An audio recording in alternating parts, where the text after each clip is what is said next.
Hey, everybody, and welcome to We Watch TV. It is the podcast about the TV that we watch. I am Daniel. She is Hope. This is episode 139, and I have a great tragedy, a great controversy in my life going on currently that You're I not need the only to one talk mad to about everybody that. about. So, as I open one, everybody who listens to the podcast knows I have brand blindness. Logo blindness. Logo brand blindness. In your defense, though, when he would always screw up. I think we've talked about this ad nauseum.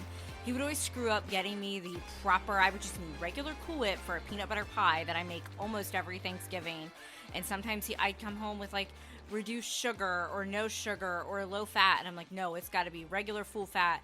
And then I'm at Walmart one time and I'm looking at the Cool Whips. I'm like, Daniel, I can see why you get this screwed up because they all look very similar. And I can see why this thing that you're going to talk about upsets you because the internet's on your side. The Coca-Cola Company has, for many years now, had three primary main Coke products. The regular Coca-Cola full sugar, which is a red can with the classic, Coca-Cola cursive writing in white. The tried and true Diet Coke. Yes, in and the gray. You should just come on to Team Diet Coke. In the gray with the white with the red, and it's not even cursive, right? It's like just Diet Coke. Like it's its like, whole own thing. Like silver, and it really is. Yeah. It's its whole own thing. It's our fridge cig, and we love it. And then Coke Zero, which is a red can with black writing. Now, I was for many years a regular Coke drinker before it became something I had to not be doing to myself anymore because it's just an easy way to get rid of that amount of sugar that you don't need in your diet. Yeah. Like just period straight up. So I went over to Coke Zero and I got used to it. And it took me a little bit of time because honestly a Coke Zero can and a Coca-Cola can are almost identical except for the Coke Zero's Coca-Cola is in black. The letters are in black and it says zero sugar on the can. I understand. Listen, everybody. I understand it's written on the can. I get it. What you don't get is when I'm out, my brain, it hurts. It hurts my brain. This is going to be similar. Like all the Cool Whip containers that you do are like that blue. Almost. They all look very, I finally saw your points. And I think that now you're cooked. I'm in a store and it's loud and it's bright. Overwhelming. And there's people everywhere, and they're picking their butt cracks, and they're standing in front of everything I want to do, and I just want to get out of there as quickly as possible. And you're tall, so people always ask you, like, to help them get every stuff. other store trip, somebody asks never me. get asked. It comes up to me and goes, "Sir, can you get this down for me?" And it's like, so I just want to get out of there, and so I end up picking up stuff without really looking it over too much. Anyways, Coke is going to change the design of the Coke Zero can to white lettering, so it's just going to look exactly like a regular can of Coke, except this little writing here on the side that says zero sugar is the only indicator I'm going to have that it's not a regular Coke. I think that my theory is that not enough people are buying regular Coke now because you have people like me that are always going to buy trying to trick Diet us? Coke. I guess. Because the internet agrees with you. The internet is upset about this. Did Coke Zero used to be black? Like in a black can? I think when it first came out, the can was black. Because I know my parents would always have the Coke Zero, like the cherry Coke Zero. It was more distinct, similar to how Diet Coke is more distinct than it is now. And they've slowly been making Coke Zero look more and more like regular Coke. I think they're phasing out regular Coke because I think they're losing sales on that because people don't want to buy it because of the sugar. And so, nothing upsets me more than when I accidentally get given Coke Zero because I like Diet Coke. Talk all you want. You either like Diet Coke or you don't like Diet Coke. I feel like you're never going to get, Diet Coke, like you said, has its own taste. It's its own thing. Coke Zero is for people who like regular Coke but don't want the sugar. We know it's not great, but we're going to do it anyway. But yeah, we're going to do it anyway. So anyway, you probably can look forward to ranting because I just know it's going to happen to me. Didn't when you were trying to get into drinking Coke Zeros, though, like you had it at my parents' house? Because my parents used to buy Daniel his own special pop. He was he's the only one in the family that didn't drink a diet product. They love me. And then, yeah, they do. If I asked for my own pop, they'd be like, Hope, just bring your own with you. And I do. I often bring my own Diet Coke because they always have Coke Zero. So, yeah, I don't get my special pop, but Daniel did. Anyway, one day he's like, you can tell them that they don't have to do that. So you would drink like, they usually have like green tea or something like with the berries, but they didn't, I think like one of the kids or somebody took like the last one. So he was like forced to drink the Coke Zero, and he started drinking a little more, and then he started like supposedly buying it for the house. And he's like, this is really tasting good to me. It really tastes the exact same. And I'm like, that's because this is Coke. Like you had already, so I know. And that was with the white. That was just with the difference that already exists. I screwed it up. So I know that the day is gonna come where we're gonna have a bunch of sugared. Listen, I like a regular Coke as like a dessert, but I can't imagine having it as like my meal. Like those Mexican Cokes that we got were great. I think I've been not drinking them long enough on a regular basis now that I would I would tell immediately. And it's not something that I would like want to sit down and have with dinner. It's like it is the dessert now instead of the thing I just have really with dinner or something. I really hope that the Home Depot has the Mexican Cokes. Didn't we buy we were like by the register buying a new Christmas tree last year, and we're like impulse purchase, and that lasted us till like April. Yeah, somewhere all the holidays and through April. That's a dessert. Mm-hmm. Anyway, this is not a podcast about soft drinks. If you're new here. Anyways, the Coca-Cola company, get bent. Stop changing your packaging. It's really difficult for those of us who have label blindness. I have time blindness. Is that really where you want to go next? Speaking of, you already did the intro, the regular intro. You said, hey, everybody, gosh, I was just like staring at your diet, or not your diet, your Coke Zero, like wondering if you're going to talk about pop, and you totally did. So I must have missed all of that. All right. So we're not a soft drink podcast, but we're not really a food podcast either. But you guys have been asking us about the hot dog sauce that we talked about for our 4th of July episode. I have had some requests to share my mother's recipe. It's not a secret recipe, so I could post it on Instagram. I can send it. I know, John Paul, you asked me to send it to you. I haven't done that yet. I will try to do that. The only thing is, while it's a recipe, my mom guessed some of the measurements. So a lot of stuff was to taste, and that's not I'm somebody I need to follow a recipe exactly. You're good at just guessing. When I made it this last time, I follow anything on the recipe that had a measurement next to it. I did that. Yeah. But then there are some instructions that don't have that, and you've just got to figure it out. It's add to taste. It's like salt. It's like salt is you just got to taste it. Does it need more salt? Yes, no. Does it look this? Is there one thing that's does it look this color? Add more of this. Is it the right color? If it's not, add this. If it depending on which direction you need it to go, you either add one ingredient or the other to color it. So it's that kind of stuff can get a little wonky. Yeah, but it's not a secret recipe. It's not some secret family recipe. So we can share it. Just fair warning, it might not turn out the way you expect. Just because mom's I just kind of make this up. I'm like, oh my gosh. But yeah, we can do that. I can instruct. I think the last couple times I've made it, I've gotten it pretty indistinguishable. Maybe from you should hers, make a reel on Instagram. No, I'm not going to do that. Of cooking with Daniel. Ugh. All right, so what else have we been up to? Let's see here. New music. Gracie Abrams' daughter, the daughter from hell, with a new album, but she is the daughter of J.J. Abrams, who, yes, J.J. Abrams, according to you, did what? Ruined Star Wars and Star Trek. But his daughter makes good music. Do you prefer Gracie or J.J.? Gracie, 100%. By far. We went to our favorite local record spot, Orbits, to the Gracie Abrams Daughter from Hell listening party so I could pick up the indie exclusive vinyl, and we had a good time. But in those experiences, I'm always reminded that I am more extroverted than I think. I consider myself an introvert, but one that's right on the line. I go introvert more than extrovert, until every time I've been in a situation at one of those events, which are always fun, but I always feel like I'm the one that's wanting to talk the most and talk about the songs. So I did talk to some guy that came up to me and started talking to me about that, and then another album that's coming out soon. But I feel have you noticed that the vibe that I'm always the one that's more chatty, and then that's where I'm reminded okay, maybe I do have some extrovertedness. Meanwhile, I'm just ratting through the records in the store. And holding my stuff. And holding your stuff. Because we got some giveaways. Well, you like the new Gracie Abrams album. You said that you did. Yeah, I did. You've been listening to it on your own. I have, yes. Without me. Do you have a favorite track? No, I couldn't tell you. I'm also track blind. I like Look at My Life. I like if when a song is on, and I'm talking like songs I've listened to so many. Well, you're gonna get us playing it. The songs I've listened to millions of times. Sometimes I couldn't tell you what the name of the song is. So you have sullen blindness as well. Well, no, I know I know the songs. I can hear them in my head, but I just couldn't tell you most of them. Some of what the name of the song is. A lot of songs I probably couldn't even tell you the artist.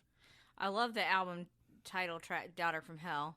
That's a good song, but I like the way that she named her album that. But that song's not what you think about. Like, that one's more. I think she's talking about like thanking her parents for giving her like a decent childhood. That's the way I interpret it. I like Look at My Life. That's my favorite one. And then I am going to be basic and say that I really like Minibar. And then I like The Knife. I like, give me sad girl music, but make it bouncy. Gotcha. Do you like Gracie's album better than Olivia's latest album? Yeah, I think so. Yeah.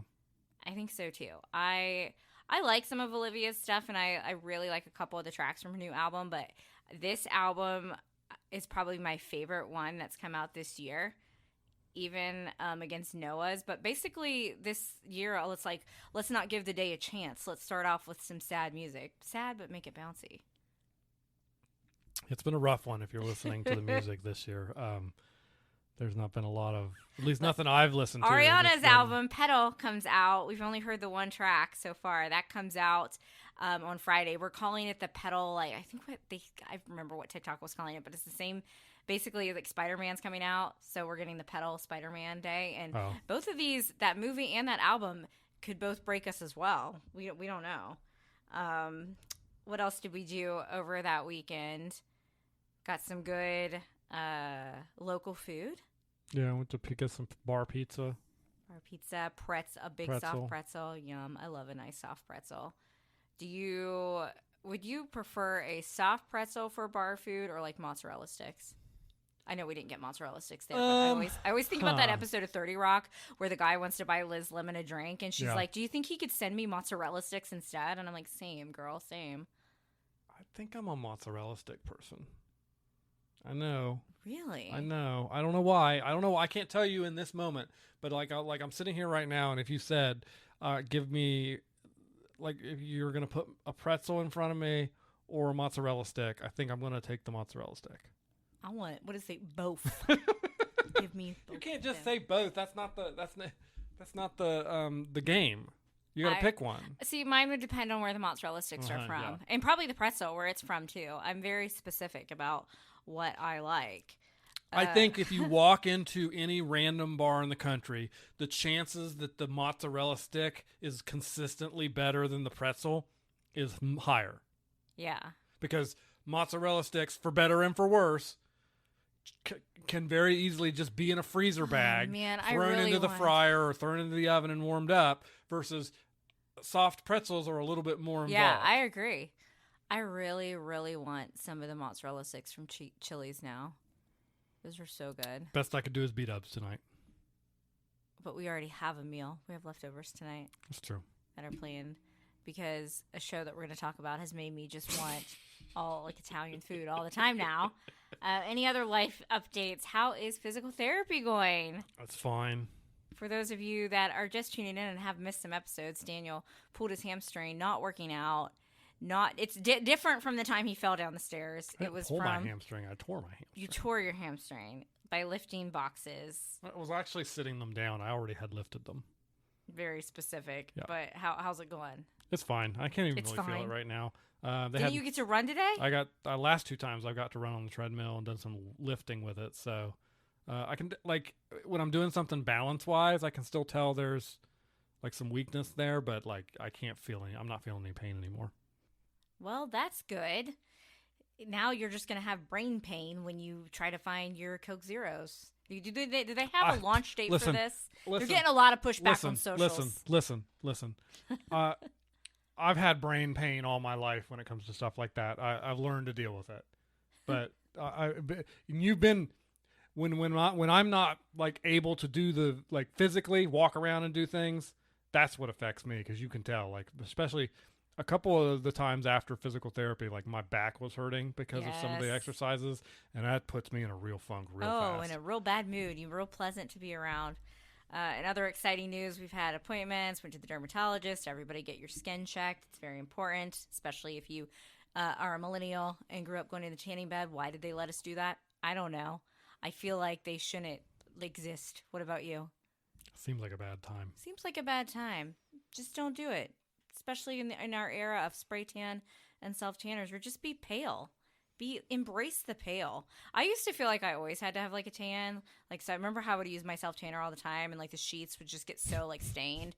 Like you would take it, it'd be like my body, like it'd be like under the sheet, like on the mattress pad, like you could see. Do you remember that? Yeah, it was like an outline of you. Like, and I always waited before I got in bed. Just no, like now I'm just like embrace the ghost, embrace the paleness. Because, and speaking of paleness, soon everybody will be pale unless you tan year round. Because it'll be the holidays. August is next week. What is that about? Oh yeah, and by the way, this is our second podcast in July now. It is, yay! August is next week, which basically means it's Halloween. Summerween is a thing. Oh, we did go to our local bookstore again, and one of the gals that owns the shop was totally talking to me about Summerween. Remember when you accused me of making that word up? It's still made. All words are made up, so I guess if you want to get technical. The accusation still stands. Pumpkin stuff comes back later in August, but that's exciting. Now, you have not watched the Christmas stuff that you promised you would watch for Christmas in July, so we might just make up something called Christmas in August. I've been in the mood to watch the Muppet Christmas Carol, and I don't know why. Were we talking about that yesterday? Mm-hmm. I think we were. Yeah, you were talking they're having to me. That new Ebenezer movie. Yeah, they're making come out. another. Johnny Depp's going to be something, and I told you, like, they should have just stopped making them a Christmas Carol in 1992 because they perfected it. With no Muppets. one, there's not ever been a better Christmas Carol. It's like the most and book there's never accurate gonna one, be too. a better Christmas Right? Carol than a Muppet Christmas It's Carol. like the most book accurate one, correct? I don't know. I haven't read the book. If you had to pick 3 Muppets that are like your spirit animal, which Muppets would it be? I saw this on Instagram. I don't have any idea. Like, oh my gosh, just pick. You have to. I'm Rizzo putting the this Rat. That's one of mine. Okay, Rizzo the Rat. I like Gonzo also. Gonzo. I think this is people are gonna think bad of me, but Fozzie. Fozzie. Yeah. I can see that when you're having but only I find you funny. So yeah, exactly. Like mine acquired would be taste Miss comedy. Piggy, Okay. obviously. Rizzo the Rat, and then was it Statler and Waldorf? Yeah, Those are the 2 you're old counting men. them as like I'm counting them as like as a unit. As a unit. Okay. Those would be my 3. We love the Muppets. Okay, so in my show notes here, The Pit, that is our current best thing going. For those of you that are new here, we do talk about TV eventually. The best thing going, that is a show that is currently airing and has another season renewed, and we pick what is our favorite. And right now, while I think I have a show that can be in pretty good competition with it, Widow's Bay. This is like the third or fourth time we're going to mention this. Go watch Widow's Bay on Apple. You won't regret it. Agree. Tell them. I agree. You won't regret Widow's it. Bay. But currently, The Pit is our best thing going, and I cannot believe that we missed the Dr. Robbie bobblehead night at PNC Park for the Pirates game. Like, I sent you that video of the line, right? That's a crazy line. That shows you how much people like the Pit. To get in the stadium, or just the line for the bobblehead? Well, I think you get the bobblehead by going to the game. Okay. So that was probably like the line to like get in. I wonder if the other, like, because there's like a couple, 3 different entrances. I wonder if they look the same, because that was the Clemente Bridge side. Yeah. And that's like if anybody coming from downtown Pittsburgh is going across that way. So I wonder if maybe some of the other entrances weren't quite as bad. But yeah, that's nuts. I think they said it was like the busiest one when they did something for Mac Miller, who passed away. Don't be like, who's Mac Miller? You know who he is, right? Okay, I'm not going to explain it. His night was really big, but like Dr. Robbie, I think someone said was like the second most like biggest like promotion they've done. And I think it's great that because the Pit obviously takes place in Pittsburgh, and I would enjoy the Pit even if I didn't have a connection to Pittsburgh, but you and I both love all the Pittsburgh references, and I love that like the sporting teams are getting involved with the show. Yeah. The only thing is, the cast, a couple of the people from the cast who are supposedly from Pittsburgh natives, they need to go spend just a little bit of time in town. Yeah, they need to do like, I want to hear someone go, Jeet yet? Yeah. And I can't even do that totally right, but I know what they're saying. And also, go hang out at Giant Eagle, take notes about how Yinzers talk. I'll give them credit that, like, the writers wrote the term into the show. Yeah. They just didn't pronounce it right.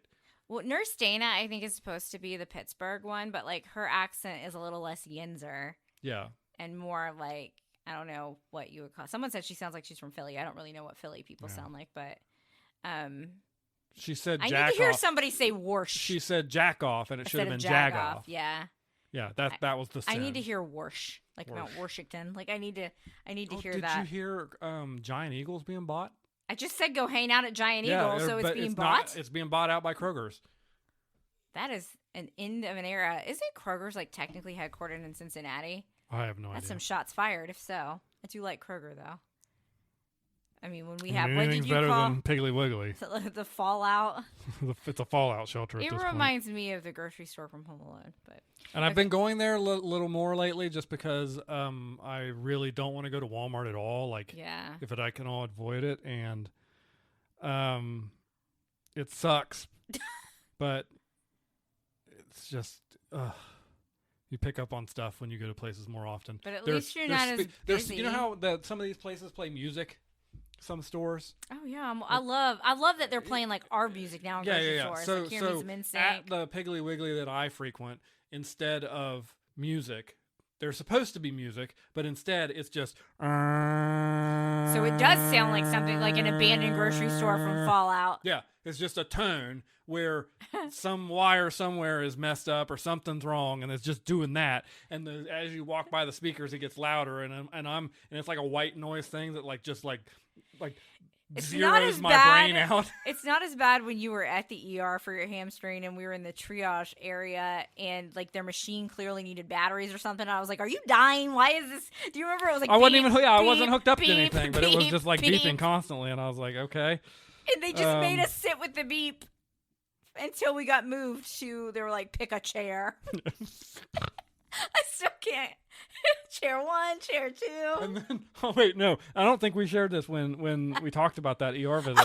But they're on. But she drops us off in the room where we got to pick a chair. She's like, "Here, wherever you want to go."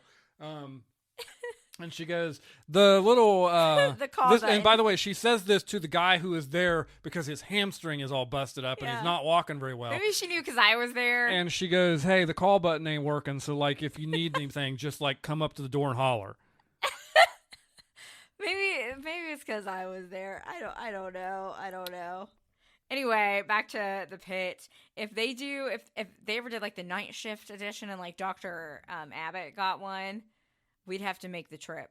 Okay. If I had known, I didn't know they were doing this promo till like the week before. I don't know. Maybe I needed to look at the promo schedule more, but the Pirates usually depress me.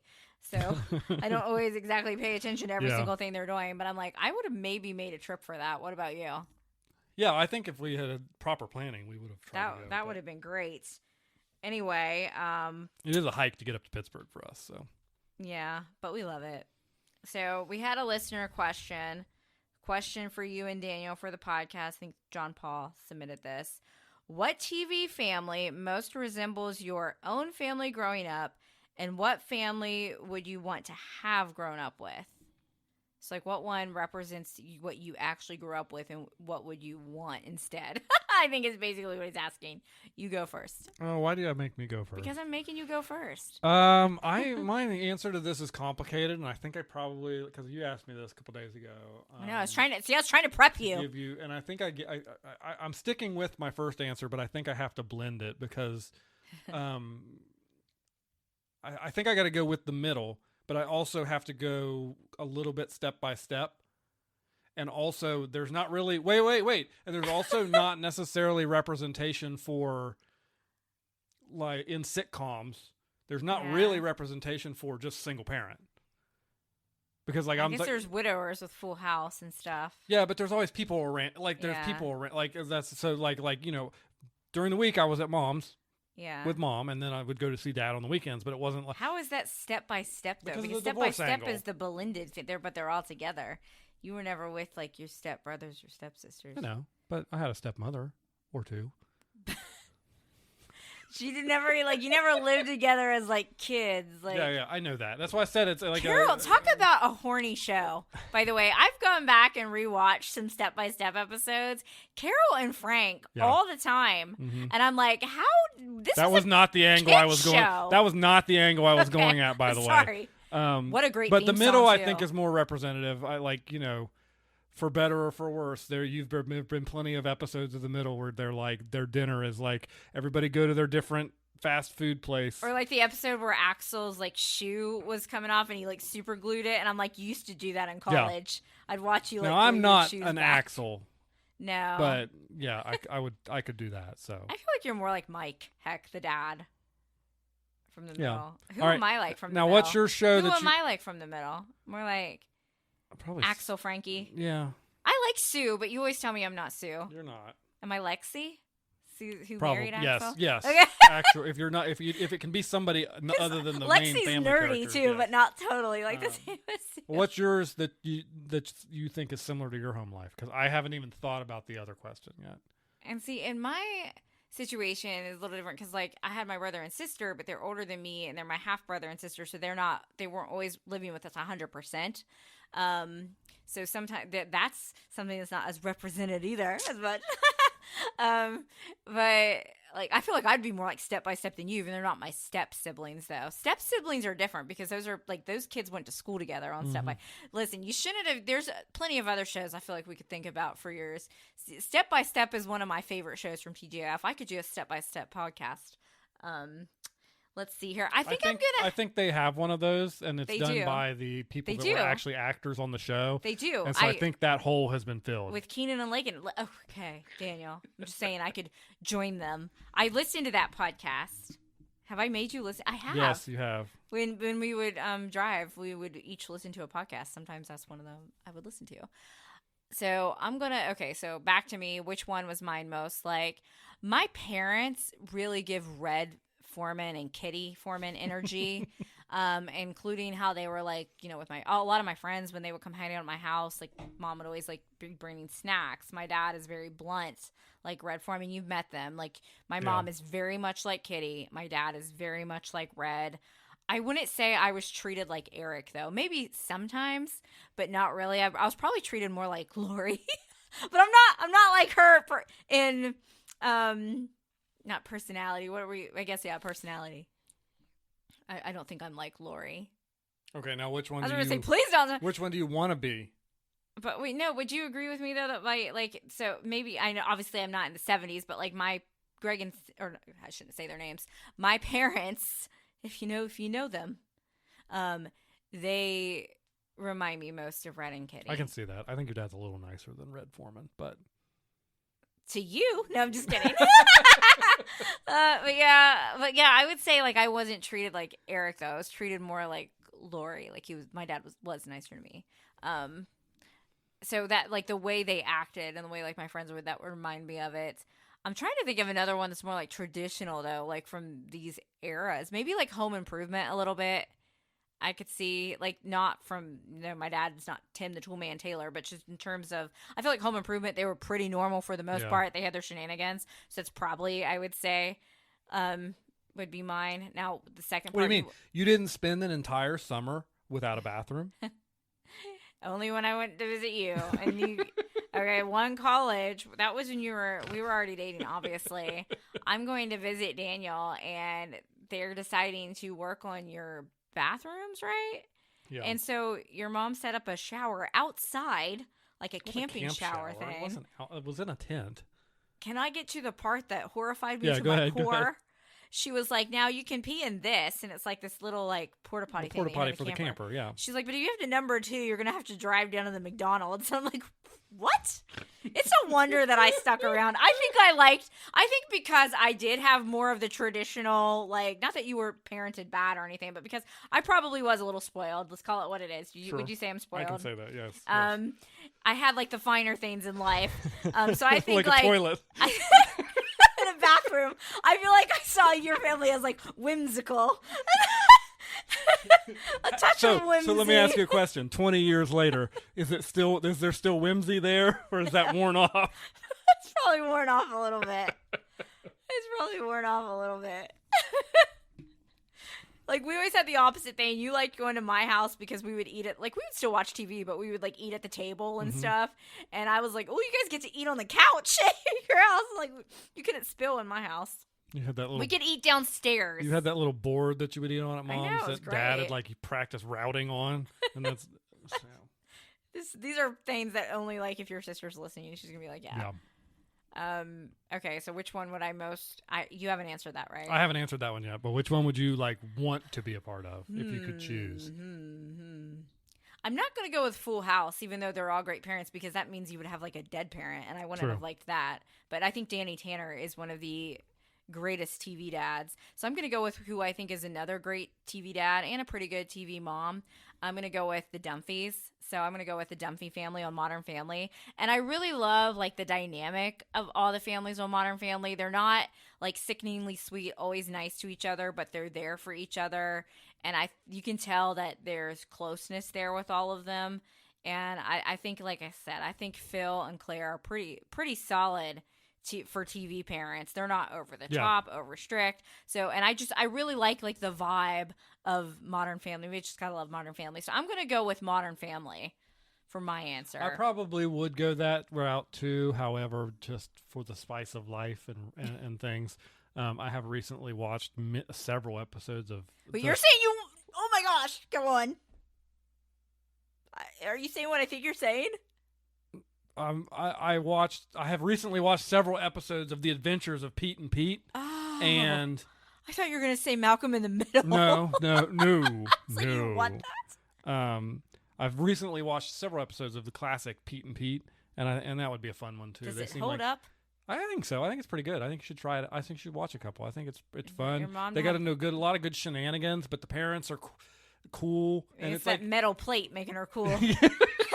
Well, I forgot about that until like I was one watching the opening remember. credits, and it was like, here's Mom, and then her mom's metal plate, and I killed me. That's like a cool. When I think about Pete and Pete, I think of the mom's metal plate, and then I think of the episode where they get like the brain freezes, right, from like the milkshakes or something. Yeah, well, the episode where they, I think it's not even the full episode; it's just part of it. Where like they're beating up the ocean.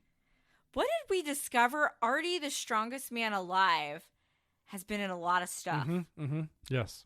And it took us, I don't even know what we ended up, like probably because I was making you IMDb something. He showed up in something we were watching, and you were like, who is that? And then after about 5 minutes, you went, it's Artie, the strongest man in the world. In the world, yeah, not alive, in the world. Yeah, I thought you were going to say because you said Matt, and I thought you were saying Malcolm in the Middle. No. And I'm like, you want that to be? I enjoyed Malcolm in the Middle. I would rewatch Malcolm in the Middle. I don't want to be a part of that family. All right, well, that about does it for listener questions. I went to see a movie while you dealt with showerheads that we're still unsatisfied with.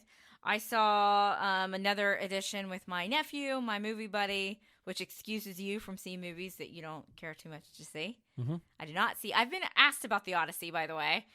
We probably will see that eventually. That is, someone's like, are you going to have to read the book before? I already read it. Do I remember it? Not very much. But I do have my knowledge of Percy Jackson, which I think is going to help me out with The Odyssey. That's fresher in my brain. So we do plan to see that one soon. We'll see that one together. I was getting over a little bit.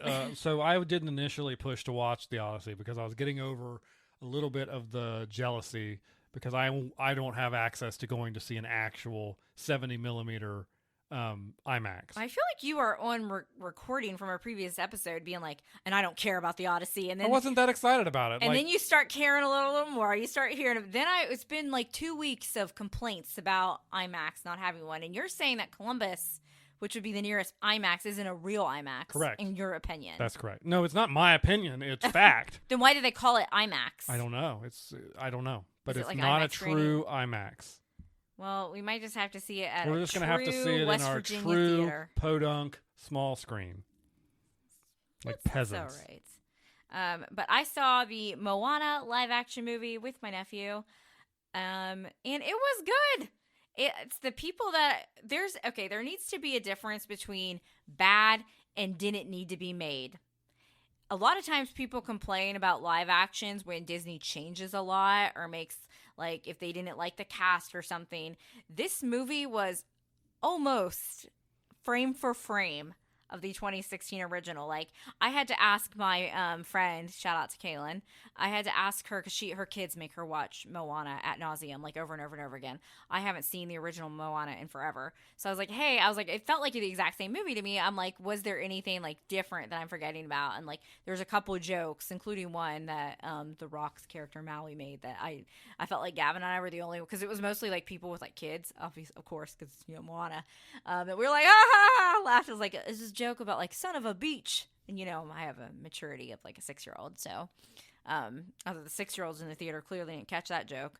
That was funny, and I guess he threw in some extra lines, but she's like, it was pretty much the same. So a lot of times people complain about these movies not being the same. This was like the same, and it was really good. The music was good. I thought the acting was good.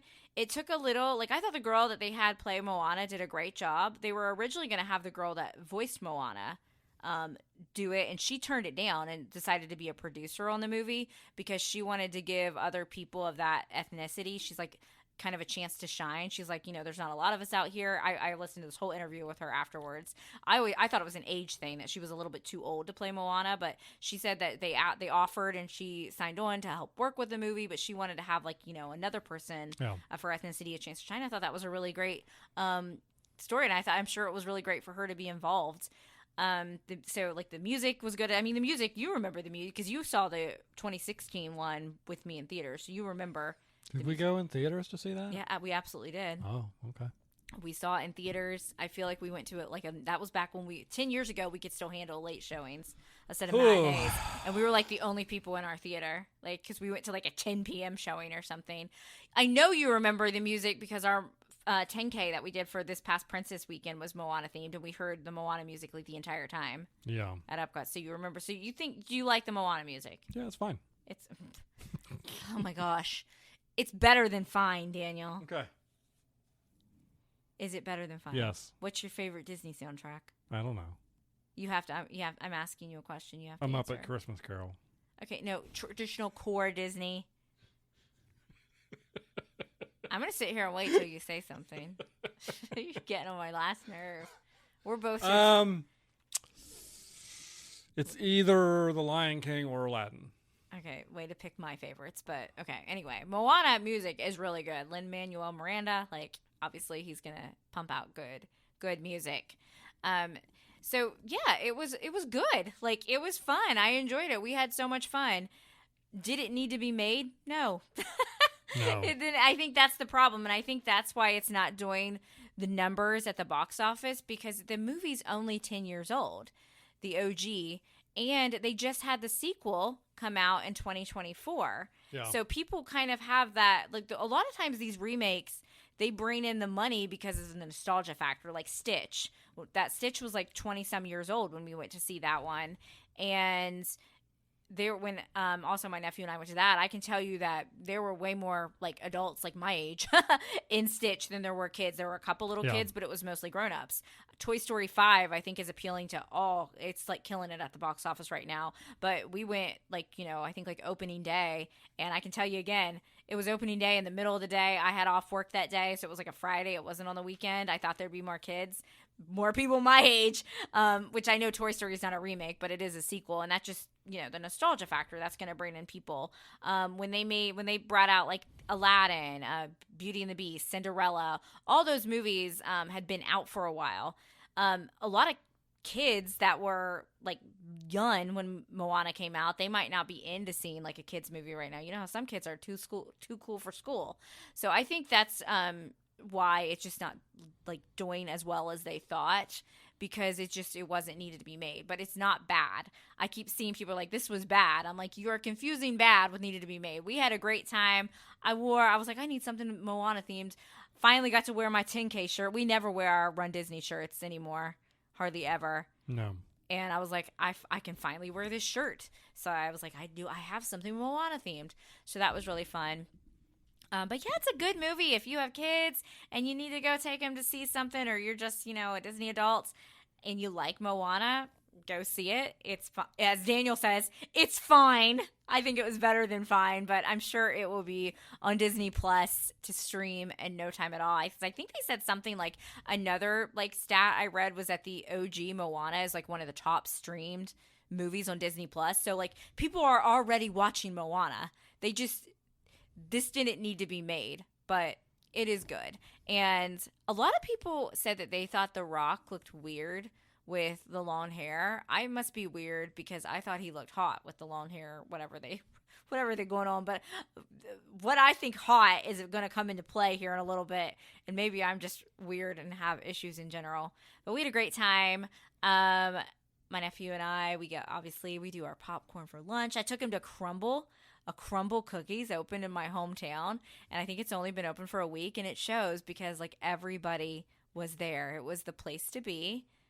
Like, you know how when a new place opens. Oh, especially in the smaller the town, yeah, the bigger an event it is when a new thing opens up. I'm telling you, like the line was like out the door. It was insane. And then I started feeling like, because I've only been to Crumble like twice, and it's been a while. I'm like, oh my gosh, I'm starting to be like boomers, like my parents. Cause I'm like asking the girl like who goes to high school with my nephew, by the way. I'm like, what does this one taste like? What is this? I'm like asking all these questions. I'm like, oh my gosh, someday you realize it happens to you too. But yeah, we had a great time as usual. Moana was super fun. I think that was one of our polls that we had done on our Instagram, and Moana got the least amount of votes, and the box office was showing that. You guys were the least excited to see that. But Spider-Man, that's the one that comes out this weekend, got that won our poll for which summer movie are you most excited to see. Are you looking forward to Spider-Man? We'll probably go this weekend. Oh, sure. What is up with you? I don't know. I just don't think any of this stuff that's coming this year, and I'm all the way down to Dune 3 and Doomsday. It's just none of it. But that's how you were about the Odyssey, and now suddenly you're like, we need to go see the Odyssey. I want to see the Odyssey because I will appreciate some of the things that they did to make that movie, like for instance the very slim amount of CGI that was used, et cetera, et cetera, et cetera. But I'm not like chomping at the bit to go see the Odyssey. I can tell you're tired right now because you're just you've charmed me. Oh my gosh. What do you think's gonna happen in Spider-Man? Do you have any predictions? Spider-Man's gonna die. But then he will not return in Avengers Doomsday. I don't know. The marketing around this movie is like highly confusing because apparently they're using an Olivia Rodrigo Sadie song. Sink is in it, but they haven't announced who she's playing. Apparently she's not Jean Grey. Which has whipped up the fan base into this tizzy about who she might be, and I don't think she's Jean Grey. And I think Tom Holland said she's not Jean Grey. I don't think she's Wanda Maximoff don't want her to be Wanda. Either. So I'm confused why they're keeping it a secret because. Anybody else, why don't you just say who she's playing? I don't know. I guess we will find. She's playing Max from Stranger Things, who has gotten transported by Vecna into this timeline for Spider-Man. And then Conformity Gate is going to happen at the end of the Spider-Man movie, and then we will get the actual finale for Stranger Things season 5. Can we move on from Stranger Things? Never. But you're excited to see. I hate when you act like this, that you're not excited to see stuff. You're like, I'll be excited when I'm in the theater. Oh, eating popcorn. So we had some announcements at Comic-Con for Doomsday and Marvel News. Ryan Gosling is going to play Ghost Rider. Is that his name? Ghost Rider. Because I keep seeing all the memes with him and the guy that's also one of the Kens that was in that. What was that? Shang-Chi movie, and it was like them rolling up while the Avengers are fighting Doctor Doom. The little scene where the Kens are doing their dance. I don't think he's going to be in Doomsday, though. I think he's just getting a Ghost Rider movie. I know, but everybody's, because he's now part of Marvel, everyone, and the other guy that's one of the Kens is part of Marvel. I know, I get it, but it's just, the bit, Daniel. They're wrong. It's for the funny. Is Wanda going to show up? No. I've heard that she might show up but be on Doom's side, and I'll be like, switching sides. No, she's not in it. Is Loki going to die? Yes. Is Bucky going to die? Yes. Why are all my favorites going to die? They're going to redo Infinity War here. Like, the Avengers are going to lose, and a bunch of them are going to die. But really? Did they really? If I don't get Loki and Thor to reunite on screen, I'm going to write who's in charge of Marvel? Kevin Feige. I'm going to write Kevin Feige a very strongly worded email. Okay, I'm sure. Do you think that they're going to reunite Thor and Loki for a brief moment before killing Loki? Sure, maybe. All right. What else have we got going on? Star Trek Strange New Worlds Season 4 has premiered. You don't seem very excited about this either. Week. Are you excited about anything today? No, not really. The premiere I thought was a good episode. I don't know that it was like one of the best episodes. It was their best premiere that they've had. This show, I think you can look back and hear my previous commentary. I've never liked the premieres for Strange New Worlds. I've always found the premieres to be dull. This was one of the ones I was actually interested. I could and probably intrigued. get on board with that. It was a good episode. I mean, I thought are we separating the premieres of like season 2 and 3 from the pilot episode of the show? I don't even remember the pilot episode, so I'm talking about seasons 2 and 3. But no, I agree. I think I can agree with that because I know last season the premiere was the to be continued episode from season 2, and I feel like I did not like the season 2 premiere. It was fine, but it didn't really, I think, like grab and wrap up in a super compelling way. So yeah, it was probably the best premiere. I can agree with that. And what about the dinosaurs? Dinosaurs showed up. They go back in time to Earth. We spend all of our budget for the dinosaurs? I hope not, because they had a lot of really like major glory shots of like Earth from 65 million years ago with dinosaurs flying around. And I'm like, that's a lot of cash you guys just put down on all these CGI shots. I think one of the reasons why the premiere hit a little better was because last season 3, if they had not gotten renewed for 4, I think that could have been a satisfying finale for the stories they're telling with Strange New Worlds. Sure. So they were less like, obviously Pikes's character arc, he lost. Yeah. She's not dead. What is going on? I don't remember. I don't know. She's not actually dead, but she's not alive either. Like, so his girlfriend, who I think somehow I don't remember the time thing. I have time blindness. She's gone. She's but, out like, of it. Didn't like he like she's history. Somehow was able to like live a life with her, but then like it was like they lit some loophole. It was really weird. So he's kind of got like that going on, but he's not being broody and moody like I expected, and thank goodness. Like, he is trying to, I think, do a lot of what, I don't know, are they quests?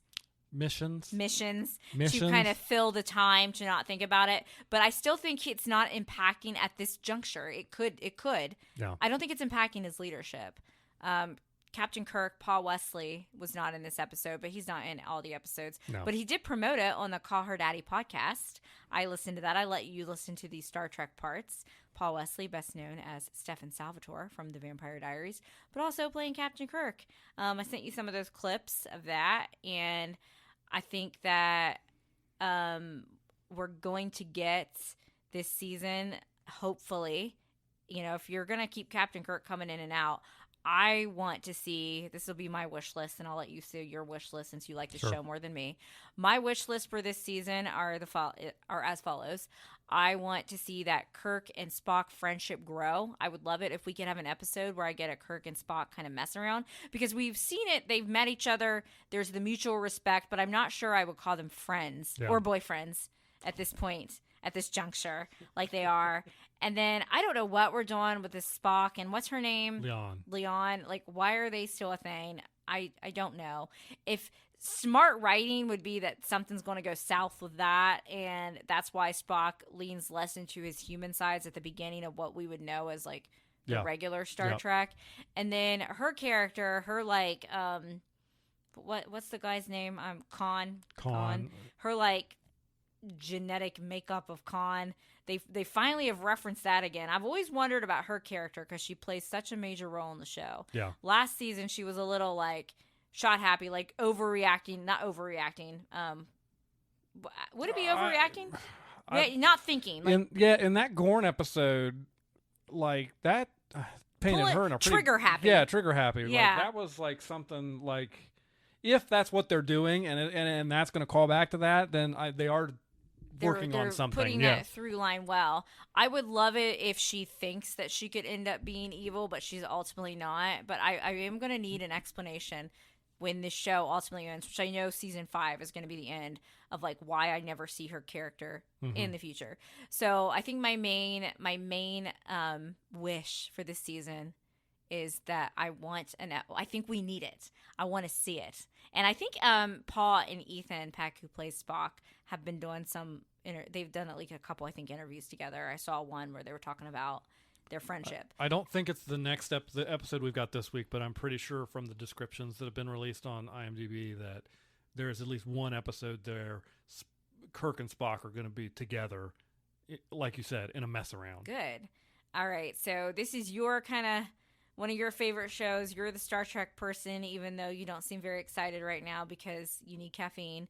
So tell me what you thought of the episode. Tell them what you would like to see happen on this season. And then I guess you can make your annual plea for people to watch Star Trek.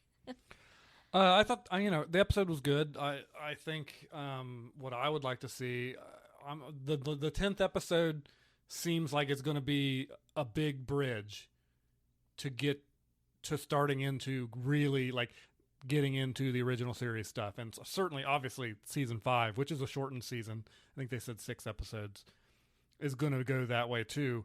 So, I'm going to just throw it out on the table. I need to see McCoy. They've already cast him. We know who they did? We know who's playing him. What we don't know is whether he's showing up this season or next season. I don't understand. The actor they cast for him is not an unknown Why do I person. not remember this? Who did they cast for him? And so I don't think you bring him on to show up at the last 5 minutes of the 6th episode of the final season. Have we talked about this? We have, yeah. I clearly don't remember anything. So I think that reading the description, we're going to see McCoy in the final episode of this season. And then if you really want to go for it, I think that way that episode description reads, let's get William Shatner in there. Do you think? I don't think it's going to happen, but if they're going to do it, they're going to do it there. Would you lose your mind? Yeah, I would lose my mind. It would be awesome. It would be better than fine? Yeah, it would be much better than fine. What about the Spock and his romance?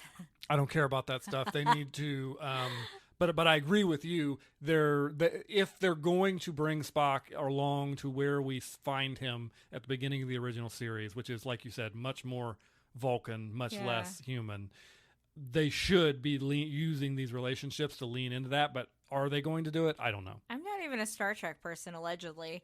And I'm like, I feel like if I'm a hardcore Trek person and I'm watching this show, I'm like, what are they doing with Spock?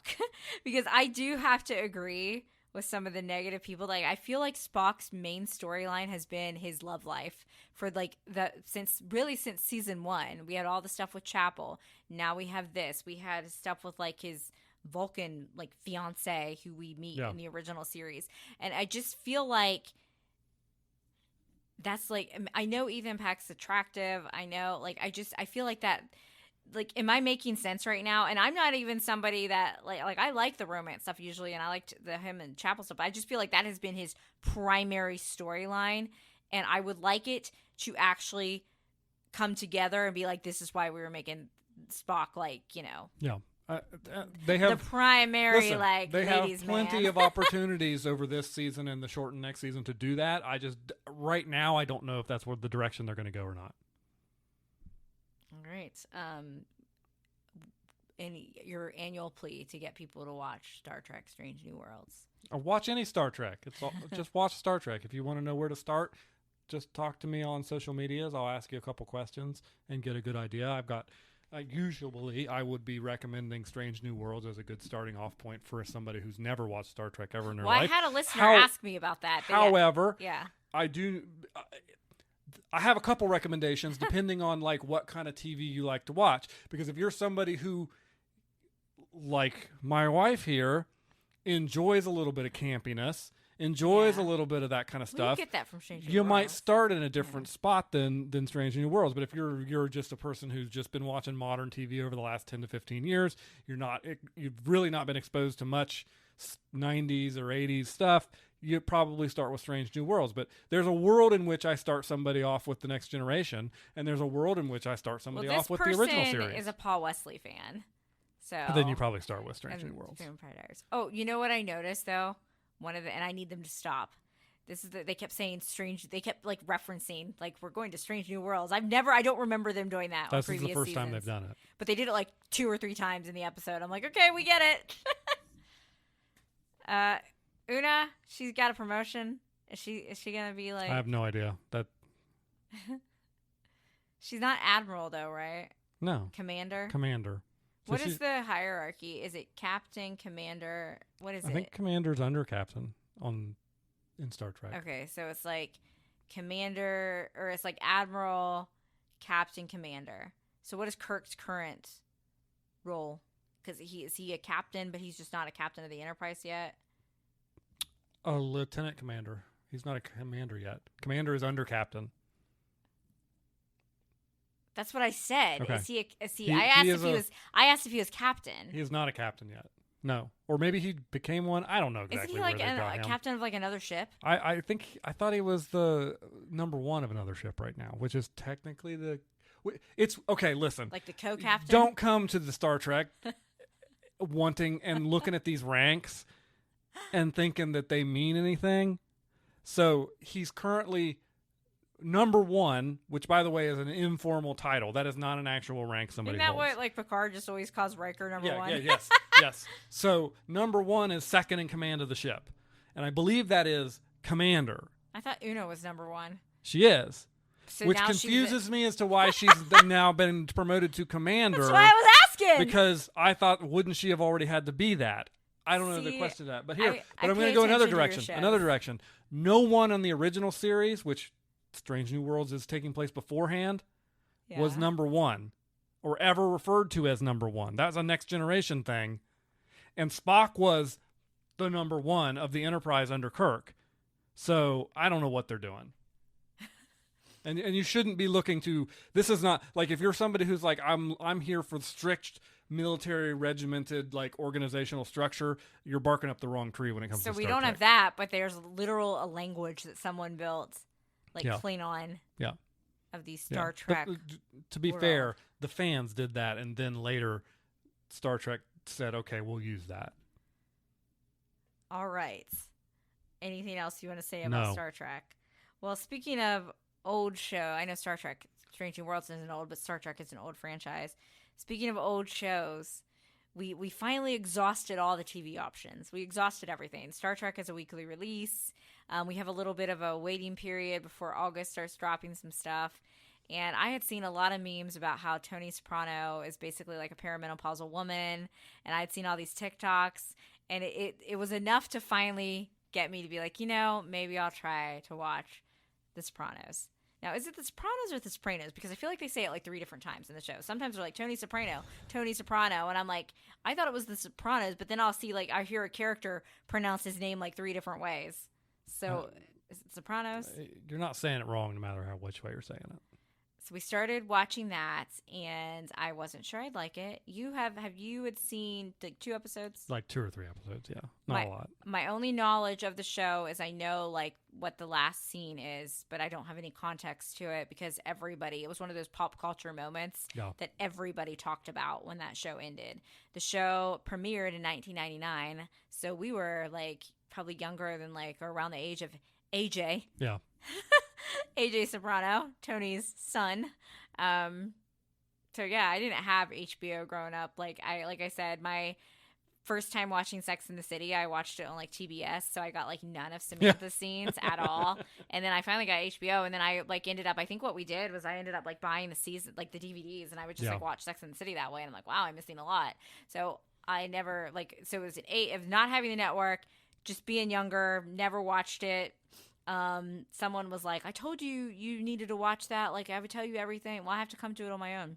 You've been wanting to watch it for a while, right? Yeah, listen, everybody. I'm gonna if you know, I don't know if over the time that we've been podcasting here with you all, if you've got caught onto this or not, but you can't make her do anything. You can recommend stuff to her until the cows come home, but then on a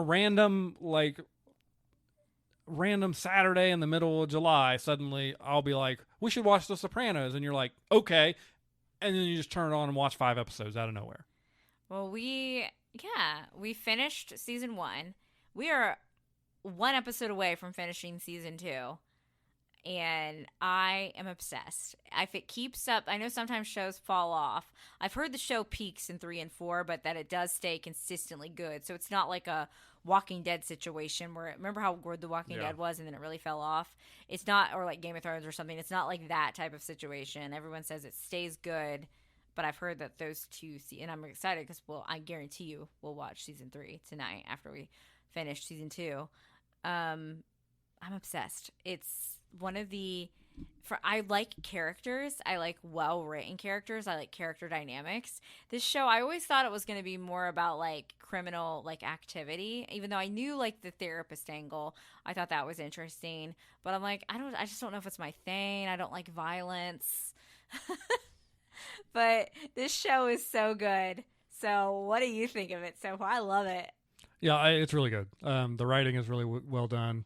I think I knew a little bit more about like the tone of the show, which is one of the reasons why I like told you would like it. Yeah, they have some whimsical moments in it. Because it is much more. It is not what you just like. The stereotypical mob show that you would think of, where it's just all mob stuff and nothing else. Like they're playing with the themes of mobs. Yeah. With the angle of the psychology that's going into that kind of stuff. Funny too. And it is funny. It's very funny. And I have to ask, is Tony Soprano hot? No. Am I the only one that thinks this? I can't be the only one that... Listeners, he has the Riz. I don't know. I need you to correct this for me, because I feel like... I find him so charming. Very often, I am on the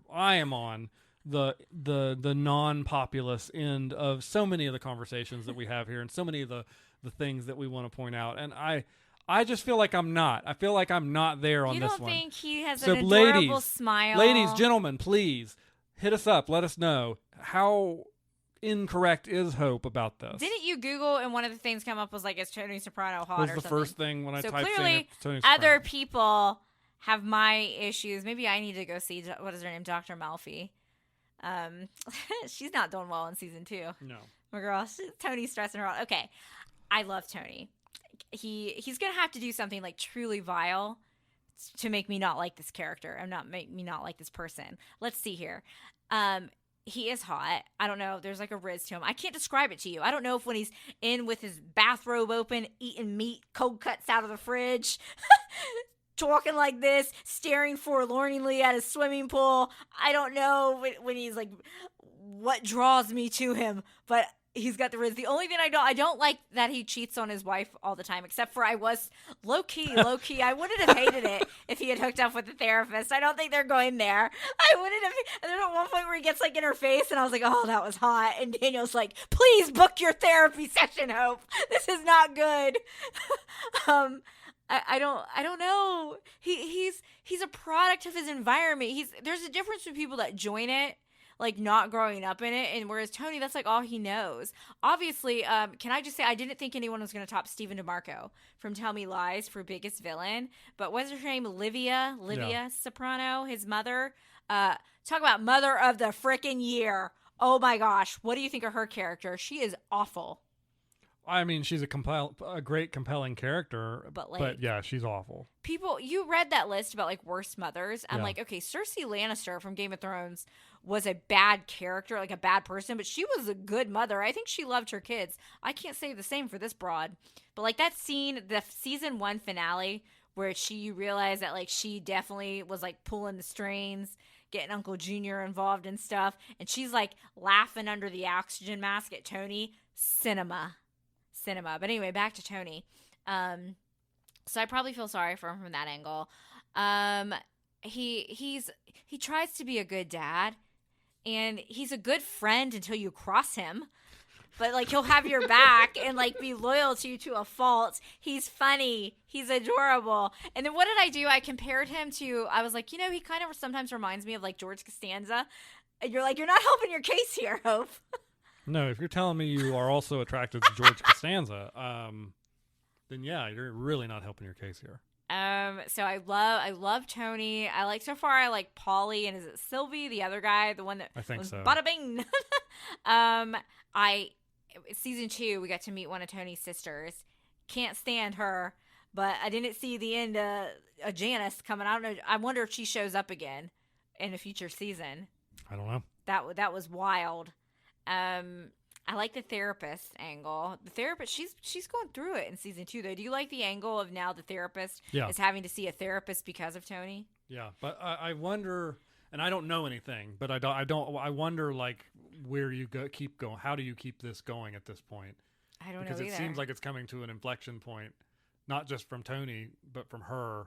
And I don't know how you continue that into season 3. Did you notice how season 2 they made a Home Alone reference, but season 1 Kevin's dad from Home Alone was like a dirty cop in several episodes? I did notice it because you made me pause the show. I was like, so Home Alone exists in this universe, but. And can I just say that other than Peter McAllister, every time that guy has shown up in anything I've watched, he has been like a vile, horrible character. Yeah. I mean, I know Peter McAllister is not Father of the Year either, leaving his kid Home Alone twice. But well, maybe now we know how he paid for that house. Right. People are always like, what are their jobs? I think that Kate McAllister makes quite a significant sum of money. She's the smart one of the family, over Peter. Anyway, now I could do a whole podcast on Home Alone. Other standout characters for you on The Sopranos? I like the name Meadow for his daughter. I mean, Tony is the key character, and whatever difference of opinions in this household about the quality of that person or the hotness of that person, like James Gandolfini in his portrayal of Tony is just really doing a great job. Like he is that character, and he is a very compelling character to watch. Do you think that Tony Soprano is 100% a bad person, or do you think there's good in him? Well, yeah, there's good in him. I think everybody has good in them. We had that whole episode where he was talking about, he's like, I'm not like a pedophile or anything like that, and he starts talking about like, oh, can I say that word on the podcast? Yeah. Okay. He's like talking about, he's like, I'm not, I mean, he is a murderer, but like, what did he say? Just I don't know. Like he listed a bunch of like truly vile things that he doesn't believe that he is. It's just. But I also think that to a certain extent, Hope, it is an interesting way of looking at it from the perspective of one of those people who, like, in general terms, you would not like if you heard about a mobster down the street, you wouldn't think, oh, a nice, Tony Soprano just trying to support his family. You would think, I wouldn't get involved with the mob. Yeah. Like the one guy who you and I, we had a situation, Daniel and I, where we both know an actor from different eras. I was like, oh my gosh, it's Peacemaker's dad. And you're like, oh my gosh, I've seen Terminator 2, but I don't remember him. He's like one of Tony's high school friends. Tony even warned him, don't get involved in this. And then he did. I don't feel any sympathy for that guy. I don't feel a shred of sympathy for that character. Do you? Tony said, warned him. I mean, I'm sympathetic towards him because he has a gambling addiction, and he doesn't have a support system around him to help him out of that. But you're right. Like Tony said, you don't want to be involved in this, and he pushed his way in anyways. Meanwhile, knowing who Tony is, knowing what Tony does, he did it anyway. He's a good man, Savannah. I asked her sister. She's like, I find him repulsive, but she's seen the whole show. I'm sure that Tony's going to upset me at some point, but he's a great character, and I don't know, there's something about him that I find attractive. I think that's what makes him such a compelling character, though, because I do think that he has good qualities. Uncle Junior is probably one up there for one of my favorites. Yeah, like, I know he's he's a little bit of a foil, but he cracks me up.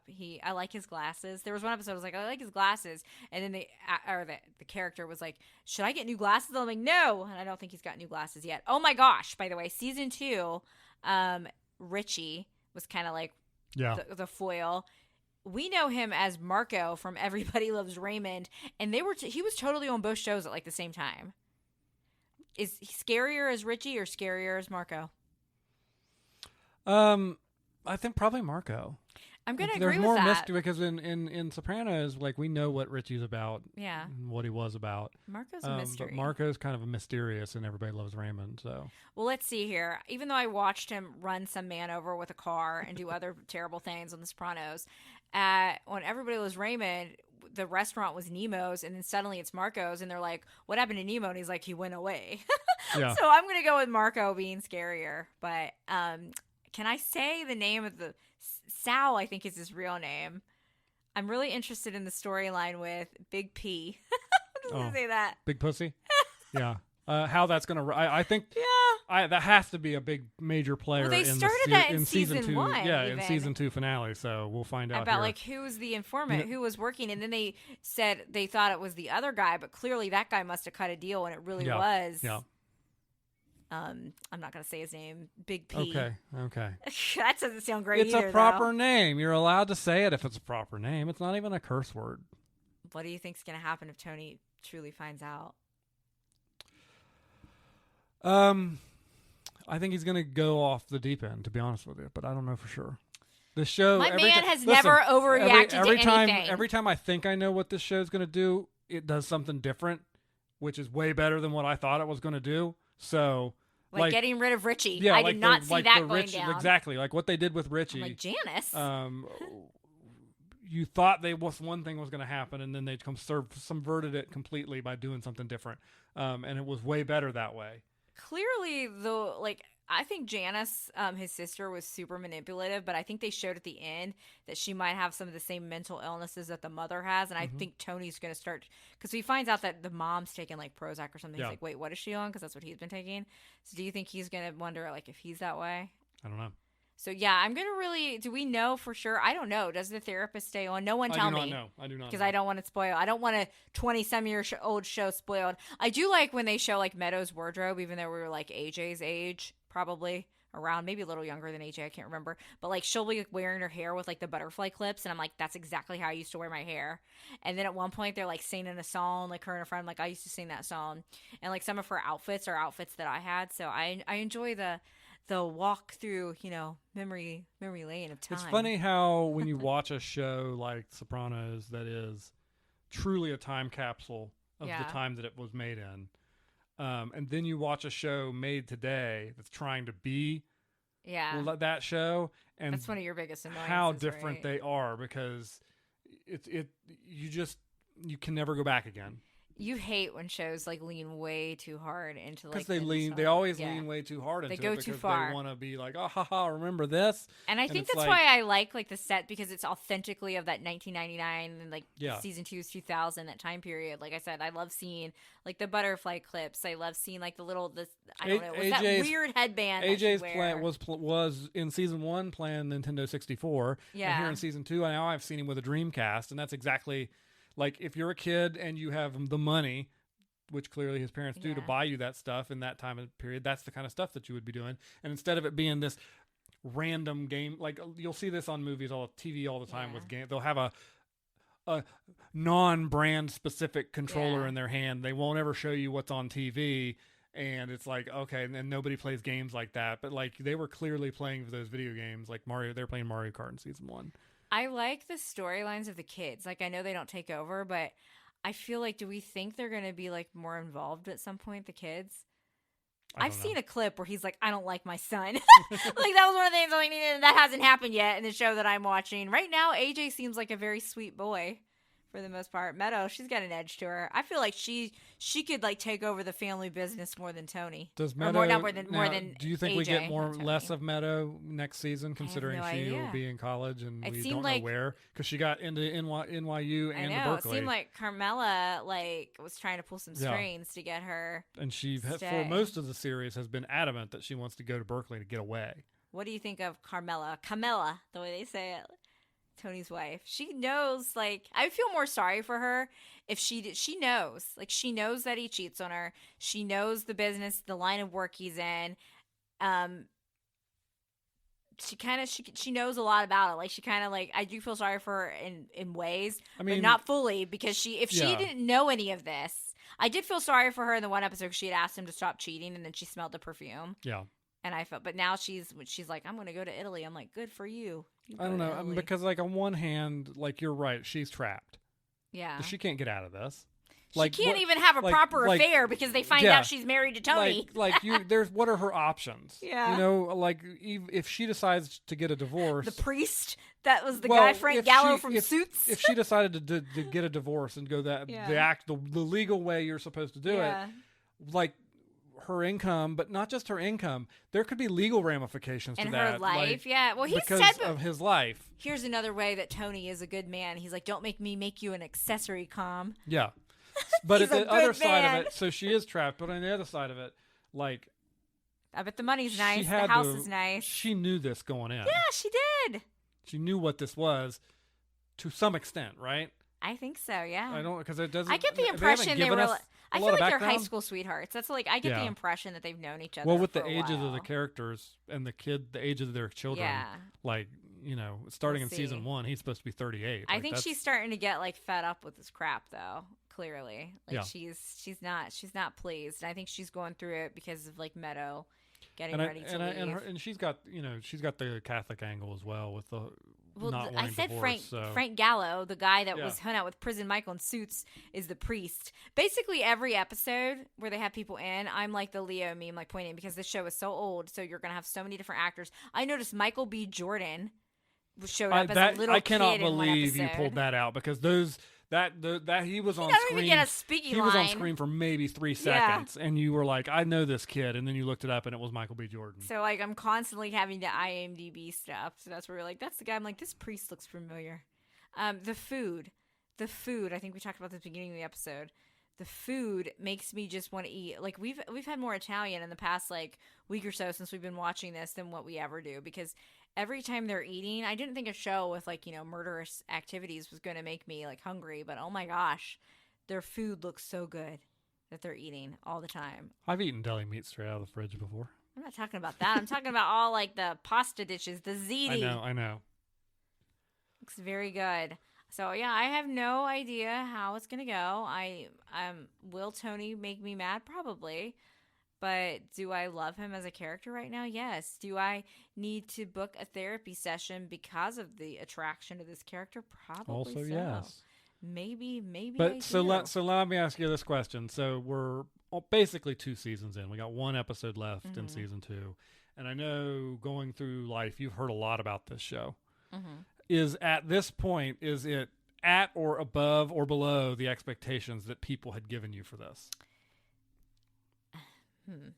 Because expectations are like, people talk this show up. It's at right now. I would say it's at like it's as good as people would tell me it was. Okay. I think it's coming up even better because I really didn't think it was going to be as good as like I thought. Like I just didn't think I'd take to it like as quickly as you took to it after the first episode. I did. I was like obsessed. It was that.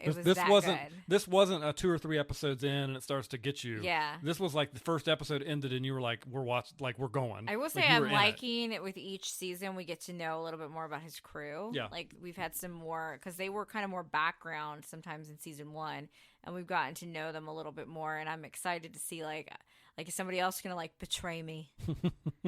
What's gonna happen? I don't want any of them. Like I don't want anyone to go to like.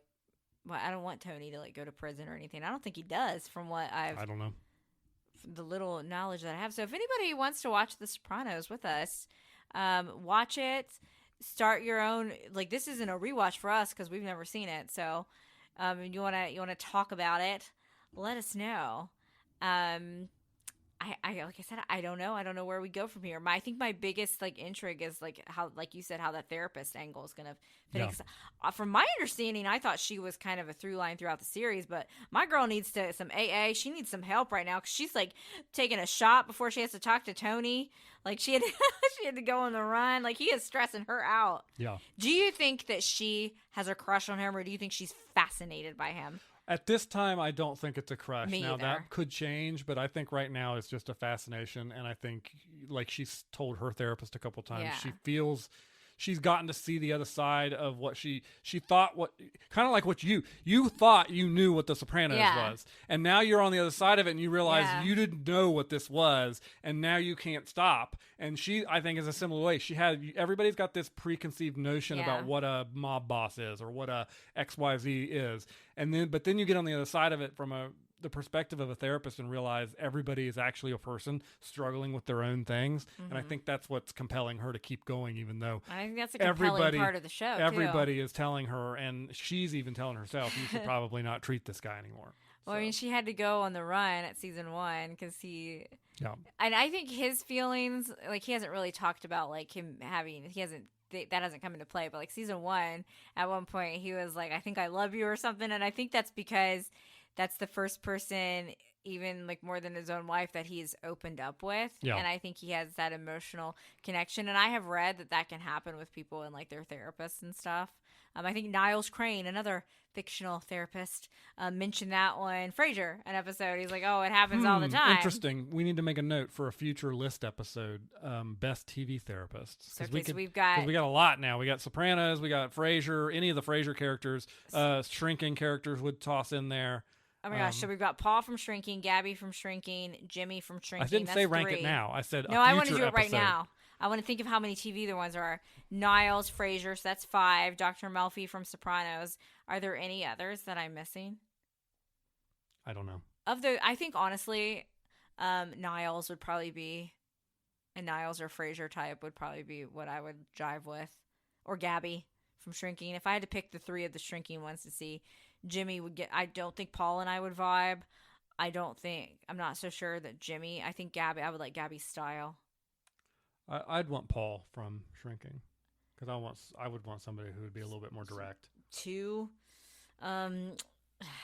fun personalities coming together. All right. So anything else you want to say about The Sopranos? No, I would like to stop podcasting so we can go watch the season 2 finale. All right. Well, coming up in August, we do have Ted Lasso finally coming back with season 4. As we've talked, it's not going to be the full crew from the previous seasons are returning. It's going to be a new team. It's going to be a girls' team. I have decent expectations for it. I don't think they would do it. I have trust in them that I don't think they would do it if it was going to suck. I agree. So we'll see. That is on Apple TV August 5th. My Life with the Walter Boys season 3. That's like the Yeehaw knockoff version of The Summer I Turned Pretty. Comes back Netflix August 6th. I will watch that. I had in my notes here that Lanterns is August 16th on HBO Max. Is that the Green Lantern? Yeah, James Gunn's new show. Yeah. It's got Clear Eyes, Full Hearts Can't Lose, Coach Eric Taylor in it.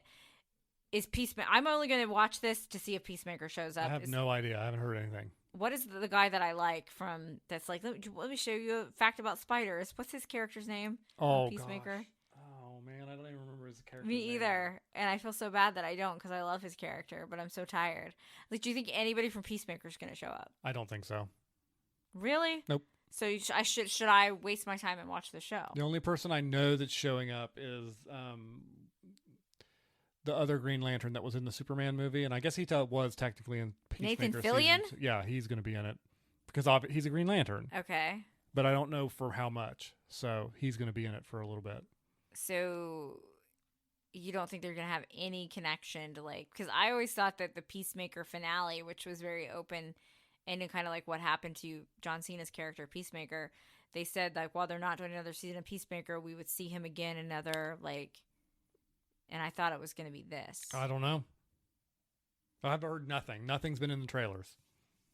The only reason I thought about it is because I just saw on this thing I was looking at, And I saw the Coach Eric Taylor from Friday Night Lights, and I'm like, oh.